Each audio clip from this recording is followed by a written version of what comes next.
Hey everybody, Matt DeBerry, dogpost.com. It is November 25th, and today we're talking about Kirby Smart's comments on the Georgia Tech Yellow Jackets because he got real talking about Georgia Tech this week. Speaking with reporters about Georgia Tech's offense, he kind of shied away from talking about their defense. We're going to talk about that in just a second. He had a lot to say about Brent Key, Buster Faulkner, basically breaking down what he thinks of the Georgia Tech Yellow Jackets. So let's jump right into it. No time to waste. The first question he was asked during his Monday press conference was basically about that Georgia Tech offense, which at one point in the season, I think going into the last week's game against Pitt, they were the number one offense in the country. They've got Haynes King at quarterback, one of the best quarterbacks in college football. The guy's a warrior. Here's what Kirby Smart had to say about that offense, though. He said, hey, nothing is comfortable about playing those guys. Nothing's comfortable about defending an offense that can hurt you in so many ways. First off, Buster Faulkner does an incredible job. He did it here too. He's a really good football coach, and he knows where things are, where all the nuggets are on defense. He knows how to attack them. He knows how to answer for things when you do them. At the end of the day, they've got to block, we've got to tackle, and somebody's got to do it better. That's a very tough thing when you play them because they stretch you out horizontally. They stretch you out vertically. They stretch you out with tempo. They stretch you out with numbers because of their quarterback. Buster does an awesome job, and they've continued that this year. There's no level of comfort dealing with it. It's more of a how do you inspire your players to play harder? And I think he's exactly right. Dating back to last year's game, they were physical, and you could tell that this was their Super Bowl, just like this year. They are going to do everything they can to beat the mighty Georgia Bulldogs, and that's the only thing on their mind. I do think that they are going to step up and play as hard as they can. I don't think they have the talent or the depth or even the coaching staff that will allow them to beat Georgia today, but Kirby Smart's out here saying, hey, if we don't tackle and we don't play sound fundamental football and we don't have good eye discipline and we don't wrap up and play our best, things could get really tricky here. And of course, they had a real hard time stopping that Tech offense last year. But this year, it doesn't seem like the offensive line is playing as well. But I'll tell you what, Haynes King, maybe the greatest Georgia Tech quarterback of all time, if you really break it down. That guy is going to give his very best. He is going to play like it is his last day on this earth, like it's his last football game. Here's what Kirby Smart had to say about Haynes King. He said, hey, look at the numbers, right? Anytime you have a quarterback that has the experience that he has, I don't know if he's played 5-6 years. I don't know what it is, but he's extremely experienced, extremely tough. How many people understand how fast this guy is? He can run, and he was a great athlete in high school. He was a track guy. All the stories all over his success of where he's been and the injuries he's been through.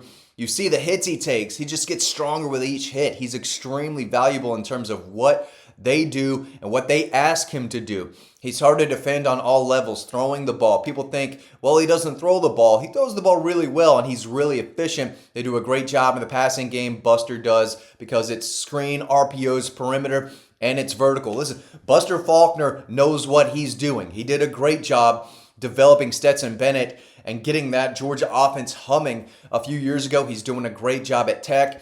He's got Haynes King that can do a lot. They can run through him. He can obviously throw it.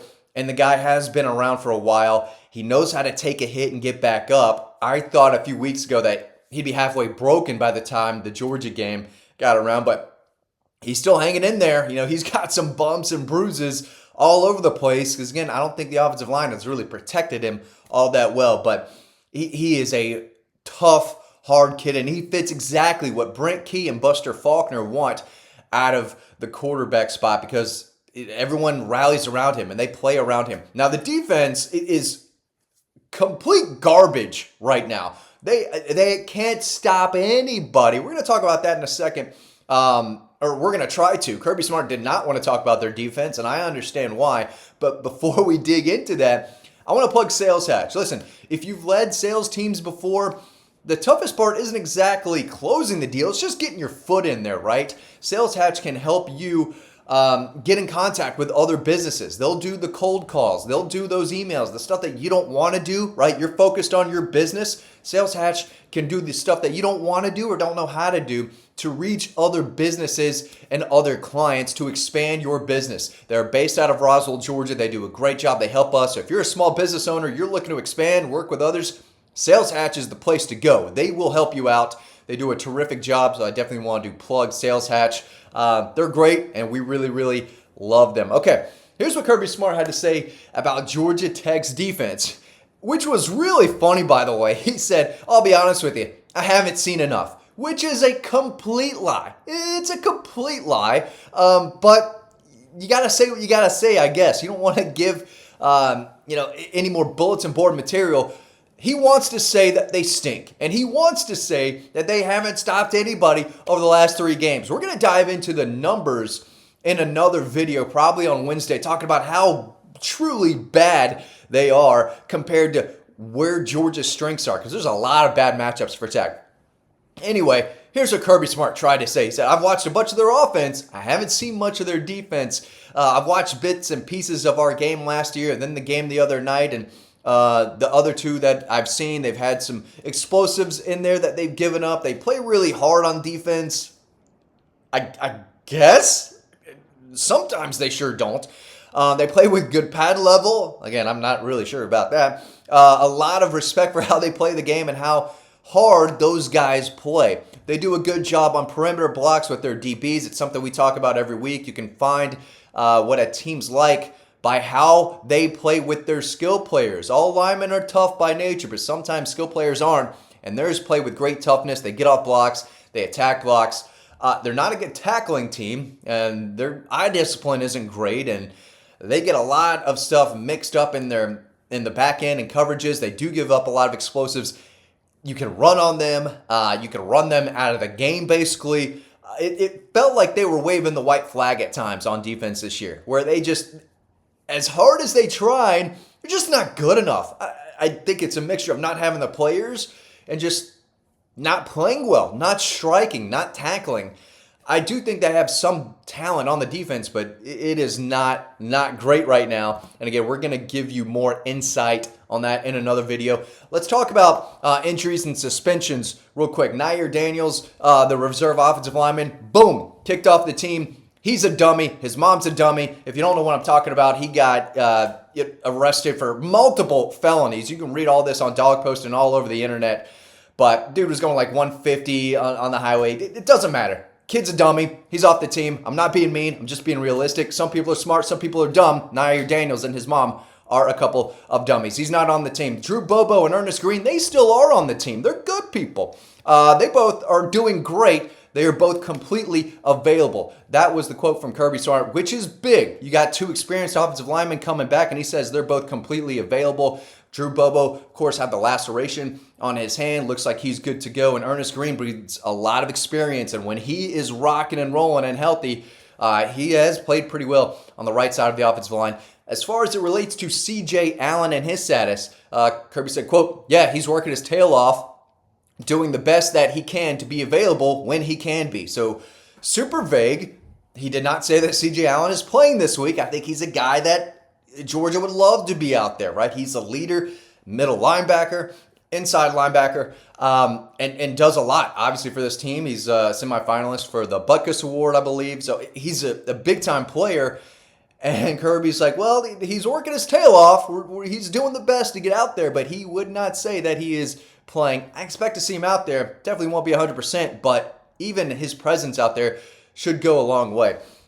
We got some noise from Dan Lanning talking about the SEC playing the cupcake games in November while his Ducks play cupcakes throughout the season. Someone was asked about the value of playing a team like Charlotte late in the season. Kirby said, quote, there's great value. We got great experience for a lot of guys to go out, play, and compete. I think you asked their parents and their families if there was value in it. The answer is absolutely. Georgia doesn't get to play Rutgers or Maryland or whoever, Minnesota, Wisconsin. Those teams stink, okay? They're bad. UCLA, really bad, okay? But yeah, They did get Austin Peay and Marshall to start the season. No Georgia fan was excited about it. No Georgia fan wants to see Charlotte in November unless you're trying to bring the family to an inexpensive game at noon where you can go and get back home. So from a family perspective, I get it. But Kirby Smart's out here saying, yeah, we do get value in playing some of these games. He had a lot to say about Buster Faulkner as well. We're going to leave that for another video. But at the end of the day, this Tech offense is good. I think they'll be able to hang in there for a little bit, but I'm not sure how they can stop Gunnar Stockton and the Georgia offense. They have been terrible on defense. Garbage, trash, whatever you want to call it. Again, I'm not being mean. I'm just being real. I'm saying correct things here. They're really bad. They're going to have a really tough time stopping that Georgia offense. The more I dig into this game, the more I think Georgia should probably cruise in the second half, but we'll see how it goes. They still need to play well, but right now they are playing as well as anyone in the country. Thanks for watching. Really appreciate it. Hope you learned something. And of course, you can read all this and more over on dawgpost.com for free, so make sure you're doing that. Thanks for watching, and I'll see you on the next video.